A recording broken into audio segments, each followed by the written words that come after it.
మీరందరూ కూడా దిట్ట. అందుకే మిత్రులారా, నిన్నగాక మొన్న చంద్రశేఖరరావు వచ్చిపోయింది మీ దగ్గరికి.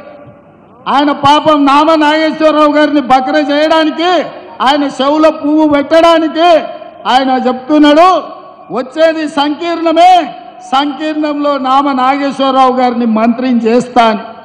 నేను అడుగుతున్న, ఏ సంకీర్ణంలో చేరుతావు? మా కాంగ్రెస్ పార్టీ ఆ ఇంటి మీద కాకిని ఇంటి మీద కూడా వాళ్ళనియదు. మా కార్యకర్తలు ఊరుకోరు. టిఆర్ఎస్ కాకి కాంగ్రెస్ ఇంటి మీద వాళ్తే అక్కడికక్కడనే మా కార్యకర్తలు కాల్ చేస్తారు.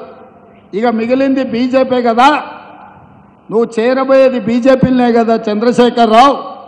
మేము అదే కదా చెప్పింది, మొదటి నుంచి మేము చెప్తున్నది, మొదటి నుంచి నువ్వు ఆచరిస్తున్నది. 2014 నుంచి 2023 వరకు 9.5 సంవత్సరాలు చంద్రశేఖరరావు రైతు వ్యతిరేక నల్ల చట్టాలు వచ్చినప్పుడు, నోట్ల రద్దు చేసినప్పుడు, జిఎస్టీ బిల్లును తీసుకొచ్చినప్పుడు, ట్రిపుల్ తలాక్ చట్టాన్ని చేసినప్పుడు, సిటిజన్ అమెండ్మెంట్ యాక్ట్ను పొందుపరిచినప్పుడు, యూనిఫామ్ సివిల్ కోడ్ తెచ్చినప్పుడు, ప్రతి సందర్భంలో ఇక్కడ కారు గుర్తు మీద ఓట్లు వేయించుకొని ఢిల్లీలో కమలం గుర్తుకు తాకట్టు పెట్టిన చరిత్ర చంద్రశేఖరరావుది. ఇవాళ కూడా ఈ తెలంగాణలో గూడు పుటాని జరుగుతుంది. అంతర్గతంగా ఒక అవగాహనతోటి కాంగ్రెస్ పార్టీని గెలవకుండా అడ్డుకోవాలని బీజేపీ బీఆర్ఎస్ ఈరోజు కుట్రలు చేస్తున్నారు.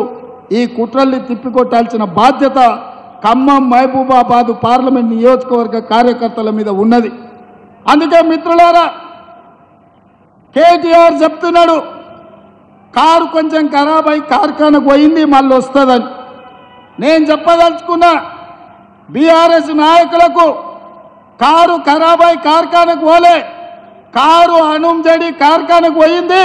కార్ఖానా నుంచి ఇంకా ఇనుప సామాన్లోనికి, పాత సామాన్లోనికి తూకం కింద, కిలోల కింద తెగ నమ్మాల్సిందే. మళ్ళా కారు రాదు.